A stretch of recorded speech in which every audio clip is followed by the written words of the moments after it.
Hi ಎಲ್ರಿಗೂ, ಹೇಗಿದ್ದೀರಾ? ಎಲ್ಲರೂ ಚೆನ್ನಾಗಿದ್ದೀರಾ ಅಂತ ಭಾವಿಸ್ತೀನಿ. ನಾನು ಕೂಡ ತುಂಬ ಚೆನ್ನಾಗಿದ್ದೀನಿ. Welcome back to my YouTube channel. So ಇವತ್ತು ನಮ್ಮ ಅಕ್ಕ ಬರ್ತಿದ್ದಾಳೆ.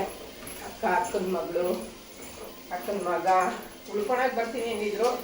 ಉಳ್ಕೊಳಕ್ಕೆ ಬರ್ತಾರೋ ಇಲ್ವೋ ಗೊತ್ತಿಲ್ಲ ಇನ್ನು, ಯಾಕಂದರೆ ಅವರು ಹೇಳಿರ್ತಾರೆ ಬರೋ ಟೈಮಲ್ಲಿ ಮೂಡ್ ಚೇಂಜ್ ಆಗಿರ್ಬೋದು, ಗೊತ್ತಿಲ್ಲ. ಶಿರೋ ಕರ್ಕೊಂಡ್ಬಂದರೆ ಉಳ್ಕೋತಾರೆ, ಇಲ್ಲಾಂದರೆ ಇಲ್ಲ ಅಷ್ಟೇ. ಸೊ ಫೋನ್ ಮಾಡಿದ್ದೆ ಆವಾಗಲೇ, ಇನ್ನೊಂದು ಅರ್ಧ ಗಂಟೆ ಬಿಡ್ತೀನಿ ಅಂದರು. ಮೇ ಬಿ ಒಂದು ಮಧ್ಯಾಹ್ನ ಊಟದ ಟೈಮ್ ಅಷ್ಟೊತ್ತಿಗೆ ಬರ್ತಾರೆ. ನಾನು ಇವತ್ತಿನ ವಾಕಿಂಗ್ ಮುಗಿಸ್ತಾ ಇದ್ದೀನಿ. ವಾಕಿಂಗ್ ಮುಗಿಸಿ ಟಿಫನ್ ಮಾಡಬೇಕು. ಸೊ ಇವತ್ತಿನ ದಿನ ಹೇಗಿರುತ್ತೆ ಏನು ಅನ್ನೋದು ನೀವು ವಿಡಿಯೋದಲ್ಲಿ ನೋಡ್ಬೋದು. ಅದಕ್ಕೆ ಮುಂಚೆ ನನ್ನ ಚಾನಲ್ಗೆ ಯಾರ್ಯಾರು ಸಬ್ಸ್ಕ್ರೈಬ್ ಮಾಡಿಲ್ಲ, ಬೆಲ್ ಐಕನ್ನ ಕ್ಲಿಕ್ ಮಾಡಿಲ್ಲ, ಎಲ್ಲರೂ ಮಾಡ್ಕೊಳ್ಳಿ. ಹಾಗೆ ಕಮೆಂಟ್ ಶೇರ್ ಕೂಡ ಮಾಡಿ ಅಂತ ಕೇಳ್ಕೊತೀನಿ ಗೈಸ್. ಸೊ ಹೀಗೆ ಸಪೋರ್ಟ್ ಮಾಡ್ತೀರಿ. ಗೈಸ್, ನನ್ನ ಮನೆ ಕ್ಲೀನ್ ಮಾಡ್ತಾ ಇದ್ದೀನಿ ನೋಡಿ.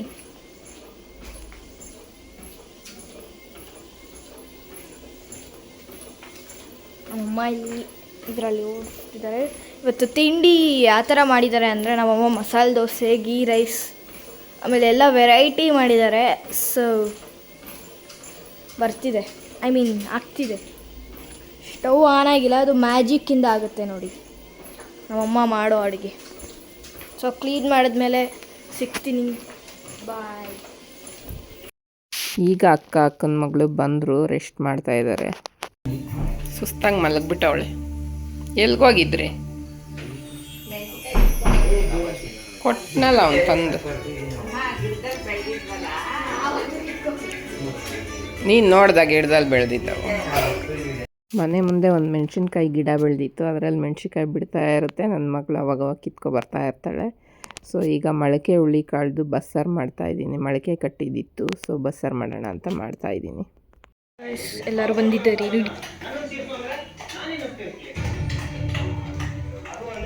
ಮೈಲಿ ಕುಕ್ಕಿಂಗ್ ಮಾಡ್ತಿದ್ದಾರೆ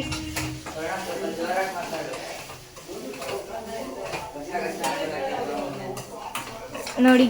ಇಲ್ಲಿ ಏನದು? ಸೊ ಇದೇನೇನೋ ಮಾಡ್ತಿದ್ದಾರೆ ಅಲ್ಲಿ ನೋಡಿ, ಜಗಳ ಮಾಡ್ತಿದ್ದಾರೆ. ಸೀರಿಯಲ್ ಉಳ್ಕೊಳಕ್ಕೆ ಬರ್ತೀನಿ ಅಂತ ಅಂದಿದ್ದೆ, ಉಳ್ಕೊಂಡಿಲ್ಲ ಅಂದೆ. ಇನ್ನೊಂದು ಸಲ ಬರ್ತೀನಿ ಅಂತಿದ್ಲು. ಸೊ ಊಟ ಎಲ್ಲ ಆಯಿತು, ಊಟ ಮಾಡಿ ಕೂತಿದ್ದೀವಿ ಮಾತಾಡ್ತಾ. ಹಂಗೆ ಸೀರಿಯಲ್ ಬರ್ತಾಯಿತ್ತು, ನೋಡ್ತಾ ಕೂತಿದ್ವಿ. ಅವನು ಅದು ವಾಕಿಂಗ್ದು ತೆಗ್ದು ನೋಡಬೇಕೀಗ, ಅವನು ಥ್ರೆಡ್ಮಿಲ್ನ ಹೆಂಗೆ ಏನು ಅಂತ ನೋಡ್ತಿದ್ದ. ನಮ್ಮ ಅಕ್ಕ ಬೈತಿದ್ಲು, ಅಕ್ಕನ ಮಗಳಿಬ್ರು, ನಿನ್ಗೆ ಯಾಕೋ ಸುಮ್ಮನಿರೋ, ಏನೋ ಒಂದು ಇರುತ್ತೆ ಅಂತ. ಅವನು ಒಟ್ಟಿನಲ್ಲಿ ನೋಡಬೇಕು ಗೈಸ್. ಅವನು ಇದೆ ಅಂತಲ್ಲ, ಎಲ್ಲನೂ ಅಷ್ಟೇ, ನಮ್ಮ ಮನೇಲಿ ಅಂತಲ್ಲ, ಅವ್ರ ಮನೇಲೂ ಅಷ್ಟೇ. ಏನಾದರೂ ಇದ್ದರೆ ಅದನ್ನೇ ಚೆಕ್ ಮಾಡಬೇಕು, ಹೆಂಗಿದೆ ಏನು ಎತ್ತ ಅಂತೆಲ್ಲ.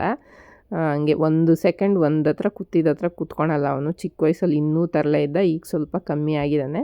ಇನ್ನೂ ಹೋಗ್ತಾ ಸರಿ ಹೋಗ್ತಾನೆ. ಅದೇ ನಮ್ಮ ಅಕ್ಕ ಹೇಳ್ತಿರ್ತಾಳೆ, ಯಾವಾಗೂ ಹಿಂಗೆ ಮಾಡ್ತಿರ್ತೀಯ, ಒಂದು ಸೆಕೆಂಡ್ ಸುಮ್ಮನಿರಲ್ಲ, ಹತ್ರ ಕೂತ್ಕೊಳಲ್ಲ ಅಂತ. ಅದು ಹಂಗೆ ಕೆಲವೊಂದು ಮಕ್ಕಳು ಚಿಕ್ಕ ವಯಸ್ಸಲ್ಲಿ ಹಂಗೆ ಇರ್ತಾರೆ. ಹೋಗ್ತಾ ಬೆಳೀತಾ ಅವರೇ ಒಂದೊಂದು ಸಲ ತುಂಬ ಇದಾಗಿರ್ತಾರೆ. ಆ ಥರ ಮಕ್ಕಳು ನಾನು ನೋಡಿದ್ದೀನಿ. ಹಾಗೆ ಆಗ್ಬೋದು ಇವನು. ಏನು ಬರುತ್ತೆ?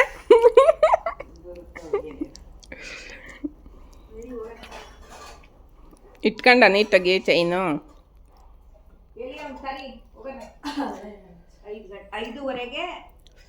ಇರೋ ಇನ್ನೂ ಅಲ್ಲೋಗಿ ಅಂತ ಕಾಯ್ತೀರಾ? 5-10 ನಿಮಿಷ ಇದ್ದಂಗೆ ಬಿಡ್ರಿ. ಇನ್ನು 5 ನಿಮಿಷ ಕೂತ್ಕೊಳ್ಳಿ. ಬನಶಂಕರಿಗೆ ಬರೋದು ಅದೇ, ಇನ್ನು 10 ನಿಮಿಷ ಇದ್ದಂಗೆ ಬಿಡ್ರಿ. ಅಮ್ಮ ತಾಯಿ 5 ಗಂಟೆ ಇಲ್ಲಿಂದ ನಾವು ಚನ್ನಸಂದ್ರಕ್ಕೆ ಗೈಸ್. ಇಷ್ಟೊತ್ತವರೆಗೂ ನಮ್ಮ ಅಕ್ಕನ ಮಗಳು ಟೈಮ್ ಪಾಸ್ ಆಯಿತು, ಮಾತಾಡ್ಕೊಂಡು ಕೂತ್ಕೊಂಡು. ಇವ್ರದ್ದು ಏನೇನೋ ಸ್ಕಿನ್ದು ಟ್ರೀಟ್ಮೆಂಟ್ ತಗೊಂಡ್ರು. ಈಗ ಅಷ್ಟು ಲಗೇಜ್ ನೋಡಿ, ಅಷ್ಟು ಟ್ರೀಟ್ಮೆಂಟ್ದೆಲ್ಲ ಲಗೇಜ್ ಇದೆ. ತಗೊಂಡು ಮನೆಗೆ ಹೋಗ್ತಾವ್ರೆ. ಉಳ್ಕೊಳಕ್ಕೆ ಬಂದ್ರಿ ಅಂದರೆ ಉಳ್ಕೊಳಕ್ಕೆ ಬಾ ಅಂದರೆ ಈಗ ಹೋಗ್ತಾವಳೆ. ನಂದೇನೋ ನನಗೆ ಹಂಗಾಗಿದೆ ಹಿಂಗಾಗಿದೆ ಹೋಗ್ತೀನಿ ಅಂತ.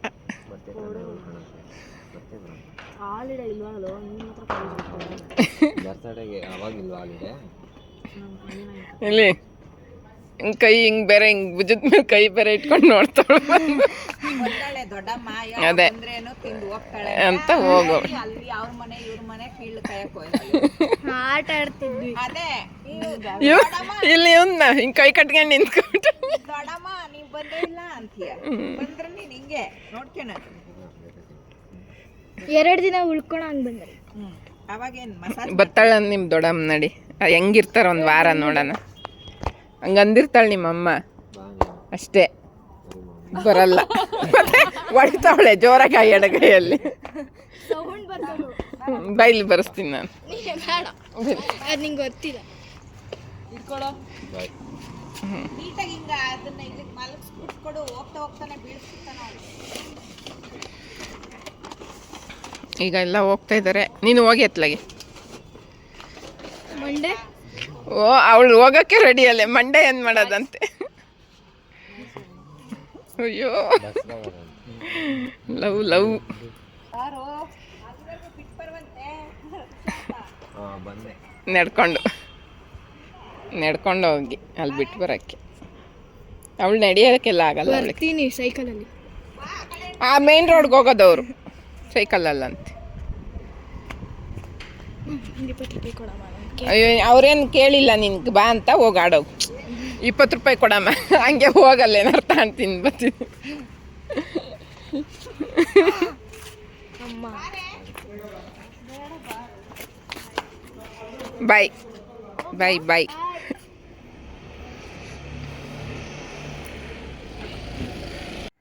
ಗೈಸ್ ಈಗ ಅಕ್ಕನ ಮಗ ಎಲ್ಲರೂ ಹೋದರು. ಒಬ್ಬಳೇ ಕೂತಿದ್ದೀನಿ, ಮಗಳು ಆಡ್ತೀನಿ ಅಂತ ಮೇಲೆ ಹೋಗಿದ್ದಾಳೆ. ಇನ್ನು ಹಸ್ಬೆಂಡ್ ಬರೋಕ್ಕೆ ಇನ್ನೂ 2 ಅವರ್ ಟೈಮ್ ಇದೆ. ಇರ್ರಿ ಉಳ್ಕೊಳ್ಳಿ ಅಂದೆ, ಮತ್ತು ಅವ್ರ ಮನೇಲಿ ಶಿರೋ ಅಂದರೆ ನಾಯಿ ಪೆಟ್ಟು ಸಾಕಿದ್ದಾರೆ.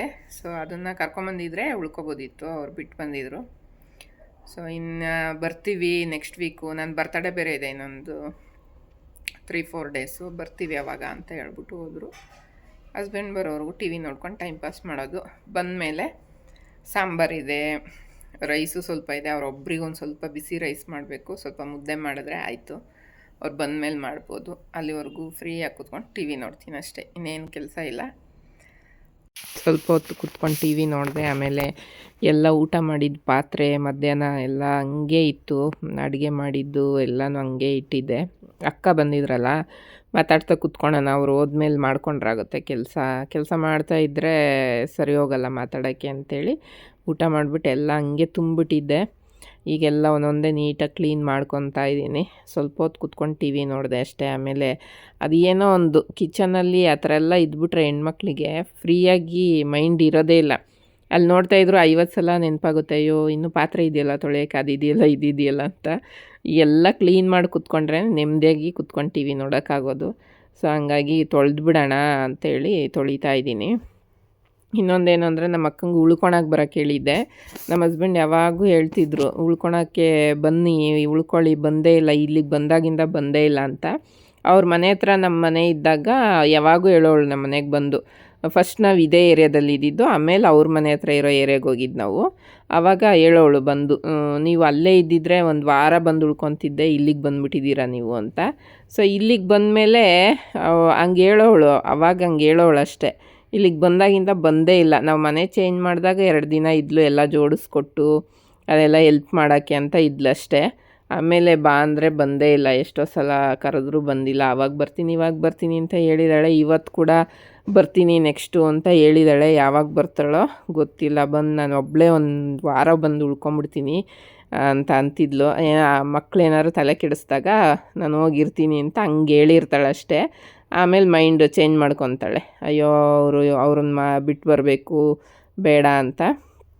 ನಾವು ಕರಿತಾ ಇದ್ದೀವಿ. ನಾನು ಒಬ್ಬಳೇ ಬಾ ಅಂತ ಏನು ಕರಿತಾ ಇಲ್ಲ, ಮಕ್ಕಳನ್ನು ಕರ್ಕೊಂಡು ಬಂದು ಒಂದು ಸ್ವಲ್ಪ ದಿನ ಇದ್ದು ಹೋಗ್ಬೋದಲ್ಲ ಅಂತ. ಅಂದರೆ ಅವಳಿಗೆ ಕಾಲೇಜ್ ರಜೆ ಇದ್ದಾಗ, ಅವನಿಗೂ ಮಗನಿಗೂ ಕಾಲೇಜ್ ರಜೆ ಇದ್ದಾಗ ಬರ್ಬೋದು. ಗೊತ್ತಿಲ್ಲ ಅದು ಯಾವತ್ತು ಬರ್ತಾರೋ. ಶಿರೋನು ಕರ್ಕೊಂಡು ಬರ್ಬೋದು. ಯಾಕಂದರೆ ನಮ್ಮ ದೊಡ್ಡಕ್ಕನ ಮಗಳು ಮನೇಲೂ ಇದೆ ಒಂದು ಪೆಟ್ಟು. ಅದು ತುಂಬ ಸೌಂಡು ಜಾಸ್ತಿ. ಇಲ್ಲಿ ನಮ್ಮ ಅಪಾರ್ಟ್ಮೆಂಟಲ್ಲಿ ಏನು ಅಂದರೆ ಸೌಂಡ್ ಏನು ಒಂಚೂರು ಬೊಗ್ಳುದಂಗೆ ಸೌಂಡ್ ಮಾಡ್ದಂಗೆ ಇದ್ದರೆ ಅವ್ರ ಮನೇಲಿ ಇಟ್ಕೋಬೋದು. ಸೌಂಡೆಲ್ಲ ಮಾಡಿದ್ರೆ 50 ಸಲ ಗ್ರೂಪಲ್ಲಿ ಮೆಸೇಜ್ ಬರ್ತಾ ಇರುತ್ತೆ. ಸೊ ಹಂಗಾಗಿ ಇದು ಈ ಅಕ್ಕನ ಮನೇಲಿರೋದು ಪೆಟ್ ಬಂದು ಅಷ್ಟೊಂದು ಏನು ಸೌಂಡೇ ಮಾಡಲ್ಲ, ಸೈಲೆಂಟಾಗಿ ಇರುತ್ತೆ. ಸೊ ಹಂಗಾಗಿ ಇಟ್ಕೋಬೋದು. ಹಂಗಾಗಿ ಕರ್ಕೊಬಾ ಅಂತೀನಿ. ಅವಳು ನೋಡೋಣ ಬರ್ತೀವಿ ಅಂತಿದ್ದಾಳೆ. ಯಾವತ್ತು ಬರ್ತಾಳೋ ಗೊತ್ತಿಲ್ಲ. ಸೊ ಹಂಗಾಗಿ ನಾನು ಏನು ಫೋರ್ಸ್ ಮಾಡಿಲ್ಲ ಜಾಸ್ತಿ, ಬರಲಿ ಯಾವಾಗ ಬರ್ತಾರೆ ಅಂತ ಸುಮ್ಮನಾಗಿದ್ದೀನಿ. ನಮ್ಮ ಹಸ್ಬೆಂಡ್ ಬಂದ ತಕ್ಷಣ ಅದನ್ನೇ ಕೇಳಿದ್ರು, ಉಳ್ಕೊಳಕ್ಕೆ ಬರ್ತೀನಿ ಅಂದಿದ್ರು, ಉಳ್ಕೊಳ್ಳಿಲ್ವಾ ಅಂತ. ಅದಕ್ಕೆ ಇಲ್ಲ ಅವಳು ಇನ್ನೊಂದು ಸಲ ಬರ್ತಾಳಂತೆ ಅಂತ ಹೇಳಿದೆ. ಅದು ನಂಗೆ ಗೊತ್ತಿತ್ತು ಅವ್ರು ಉಳ್ಕೊಳಲ್ಲ ಅಂತ ಅಂತಿದ್ರು. ಅವರು ರೇಗಿಸ್ತಿದ್ರು. ಅವಳು ಬರೋಕ್ಕೆ ಮುಂಚೆನೇ ಹೇಳಿದರು ಅವ್ರು ನಮ್ಮ ಮನೆಯವರು, ಇಲ್ಲ ಉಳ್ಕೊಳಲ್ಲ, ನೋಡಬೇಕಾದ್ರೆ ಹೋಗ್ತಾರೆ ಹಂಗೆ ಅಂತ. ಸೊ ಇನ್ನೊಂದೇನು ಅಂದರೆ ಅವಳಿಗೇನೋ ಒಂಥರ ಮುಜುಗರ, ನಾವೆಲ್ಲೇ ಆಚೆ ಹೋದ್ರೂ ಜನ ಏನು ಅಂತಾರೋ. ಈಗ ನಮ್ಮ ಹಸ್ಬೆಂಡು ನನ್ನ ಜೊತೆ ಅವಳ ಜೊತೆ ಪಕ್ಕ ನಿಂತ್ಕೊಂಡು ಫೋಟೋ ತೆಗೆಸ್ಕೋತಾರೆ. ಅದು ತೆಗೆಸ್ಕೊಳೋದು ನನಗೂ ಪ್ರಾಬ್ಲಮ್ ಇಲ್ಲ, ನನ್ನ ಗಂಡಂಗೂ ಪ್ರಾಬ್ಲಮ್ ಇಲ್ಲ. ಅದು ಬೇರೆ ನೋಡೋರ್ಗೆ ಅದೇನು ಪ್ರಾಬ್ಲಮ್ ಅಂತ ನನಗೆ ಗೊತ್ತಿಲ್ಲ. ಒಂಥರ ಏನೋ ಮಾತಾಡ್ತಾರೆ ಅಂತ ಅವಳೇನೋ ಮುಜುಗರ ಮಾಡ್ಕೋತಾಳೆ. ಅದಕ್ಕೆ ನಾನಂದೆ, ನಮ್ಮ ಮನಸ್ಸಲ್ಲಿ ಏನೋ ಕೆಟ್ಟದ್ದಿಲ್ಲ ಅಂದಾಗ ನಾವು ಯಾಕೆ ಅದನ್ನು ಮುಜುಗರ ಮಾಡ್ಕೋಬೇಕು? ನೀನು ಅವ್ರನ್ನ ಒಂದು ಒಳ್ಳೆ ಭಾವನೆಯಲ್ಲಿ ಮಗನ ಸ್ಥಾನ ಕೊಟ್ಟು ನೀನು ನೋಡ್ತಾ ಇದೀಯಾ, ನನ್ನ ಗಂಡ ನಿನಗೆ ತಾಯಿ ಸ್ಥಾನ ಕೊಟ್ಟು ನೋಡ್ತಾ ಇದ್ದಾರೆ ಅಂದರೆ ಯಾರೋ ಏನೋ ಅಂತಾರೆ ಅಂತ ನೀನು ಯಾಕೆ ತಲೆ ಕೆಡಿಸ್ಕೋತೀಯ? ಅದೆಲ್ಲ ಮೈಂಡ್ ಸೆಟ್ಟೇ ಮಾಡ್ಕೋಬೇಡ.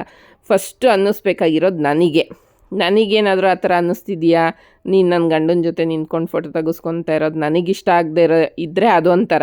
ಅವಾಗ ನೀನು ಫೀಲ್ ಮಾಡು, ನನ್ನ ತಂಗಿ ಹಿಂಗೆ ಅನ್ಕೊತಾ ಇದ್ದಾಳೆ ಯಾಕೆ ಅಂತ. ನಾನೇ ಹಂಗೆಲ್ಲ ಥಿಂಕ್ ಮಾಡಲ್ಲ ಅಂದಾಗ ನೀನು ಯಾಕೆ ಹಂಗೆ ಥಿಂಕ್ ಮಾಡ್ತೀಯಾ ಅಂತ ನಾನು ಎಷ್ಟೋ ಸಲ ಹೇಳ್ತೀನಿ. ಆದರೂ ಅವಳು ಅಯ್ಯೋ ನೋಡಿದವ್ರು ಏನಂತಾರೆ ಹಂಗೆ ಹಿಂಗೆ ಅಂತ. ನೋಡೋ ಜನಗಳಿಗೋಸ್ಕರ ನಾವು ಬದುಕಂಗಿದ್ರೆ ಈ ಪ್ರಪಂಚದಲ್ಲಿ ಬದುಕೋಕ್ಕೆ ಆಗಲ್ಲ ಗೈಸ್. ಯಾರನ್ನೂ ಮೆಚ್ಚೋಕ್ಕಾಗಲ್ಲ. ಎಲ್ಲರನ್ನೂ ಮೆಚ್ಚಿಸ್ತಾ ಕೂತ್ಕೊಂಡ್ರೆ ಜೀವನ ಮಾಡೋಕ್ಕೆ ಆಗಲ್ಲ ಜನ. ಅದನ್ನ ಹೇಳ್ತಿರ್ತೀನಿ ಅವಳಿಗೆ. ಅವಳು ಆದ್ರೂ ಮುಜುಗರ ಪಡ್ತಾಳೆ. ನನಗೆ ಆ ಥರದ್ದು ಯಾವುದೇ ಥರದ್ದು ಏನೂ ಇಲ್ಲ. ನಾನು ನಮ್ಮ ಹಸ್ಬೆಂಡ್ ಬಲವಂತ ಮಾಡಿ ಕರಿತೀವಿ ಅವಳಿಗೆ, ಬಾ ನಿಂತ್ಕೋ. ನಾನು ಈ ಕಡೆ ಹೆಗ್ಲ ಮೇಲೆ ಕೈ ಇಟ್ಟರೆ ಅವಳಿಗೂ ಇಟ್ಕೊಳಕ್ಕೆ ಹೇಳ್ತೀನಿ. ನಾನು ಆ ಥರ ನಿಂತ್ಕೊಂಡು ಫೋಟೋ ತೆಗೆಸ್ಕೊಳೋಣ ಬಾ ಅಂತ. ಅವಳು ಬೇಡ ಅಂತಿರ್ತಾಳೆ. ನಾನು ಹಂಗಂತಾರ ಅನ್ನೋರ ಮುಂದೆನೇ ಹಂಗೆ ಇನ್ನೂ ಮಾಡಿ ಹಾಕಬೇಕು. ನಮಗೆ ಹಂಗೆ ಅನ್ಸಲ್ಲ ಅಂದಮೇಲೆ ಅವ್ರು ಯಾಕೆ ತಪ್ಪು ತಿಳ್ಕೊಬೇಕು? ಅದೆಲ್ಲ ತಪ್ಪಲ್ವಾ? ಸೊ ಅದನ್ನು ಹೇಳ್ತಿರ್ತೀವಿ. ಅವಳು ಅದನ್ನು ಒಪ್ಕೊಳಕ್ಕೆ ಸ್ವಲ್ಪ ಇದು ಮಾಡ್ತಾಳೆ. ಅದು ನಂಗೆ ಅರ್ಥ ಆಗುತ್ತೆ. ಬಟ್ ಆದ್ರೂ ಜನ ಸುಮ್ಮನೆ ನೋಡಿದ ತಕ್ಷಣ ಜಡ್ಜ್ಮೆಂಟ್ ಮಾಡಬಾರ್ದು ಯಾರ ಬಗ್ಗೆನೂ. ಅವ್ರ ಮನಸ್ಸಲ್ಲಿ ಯಾವ ಥರ ಭಾವನೆ ಇದೆ ಅನ್ನೋದನ್ನು ಥಿಂಕ್ ಮಾಡಬೇಕು. ಅದನ್ನು ಯೋಚನೆ ಮಾಡಿ ಯಾರು ಮಾತಾಡಲ್ಲ. ಅದು ಬೇಜಾರಾಗುತ್ತೆ ಅಷ್ಟೆ ಗೈಸ್. ಈಗ ಬಂದರು ಯಜಮಾನ್ರು. ಅವ್ರಿಗೆ ಪುರಿ ಮತ್ತು ಬಾದುಷಾ ಎಲ್ಲ ಹಾಕ್ಕೊಟ್ಟಿದೆ. ನಮ್ಮ ಅಕ್ಕ ತಂದಿದ್ಲು. ಹೆಂಗಿತ್ತು? ಚೆನ್ನಾಗಿತ್ತಂತೆ. ತಿಂದ್ಬಿಟ್ಟು ಕೂತಿದ್ದಾರೆ. ಯಾಕೋ ಜ್ವರ ಬರೋ ಥರ ಇದೆ ಅಂತ ಹೇಳ್ತಾ ಇದ್ದಾರೆ. ಮಾತ್ರೆ ತೊಗೊಳ್ಳಿ ಅಂದೆ, ಬೇಡ ಅಂದರು. ಸೊ ಹಂಗಾಗಿ ಈಗ ಬೇಗ ಊಟ ಮಾಡಿ ಮಲ್ಕೊಳ್ಳಿ ಅಂತ ಹೇಳಿದ್ದೀನಿ. ಸ್ವಲ್ಪ ಹೊತ್ತು ಬಿಟ್ಟು ಒಂದು ಸ್ವಲ್ಪ ರೈಸ್ ಕೊಡು ಸಾಕು ಅಂದರು. ಬಿಸಿ ರೈಸ್ ಮಾಡಿ ಊಟಕ್ಕೆ ಇಡಬೇಕು ಅವ್ರಿಗೆ. ಮಧ್ಯಾಹ್ನದ ಮಾಡಿರೋದು ಎಷ್ಟೊಂದಿದೆ. ರೈಸ್ ನಮಗೆ ಆಗುತ್ತದು. ನಿಂಗೊಬ್ಬನಿಗೆ ಬಿಸಿ ರೈಸ್ ಮಾಡಬೇಕು. ಸೊ ಇದಾಗಿತ್ತು ಗೈಸ್ ಇವತ್ತಿನ ವಿಡಿಯೋ. ನಿಮ್ಮೆಲ್ಲರಿಗೂ ಇಷ್ಟ ಆಗಿದೆ ಅಂತ ಭಾವಿಸ್ತೀನಿ. ಇಷ್ಟ ಆಗಿದ್ರೆ ಲೈಕ್, ಶೇರ್, ಕಮೆಂಟ್ ಹಾಗೆ ಸಬ್ಸ್ಕ್ರೈಬ್ ಮಾಡೋದನ್ನ ಮರಿಬೇಡಿ.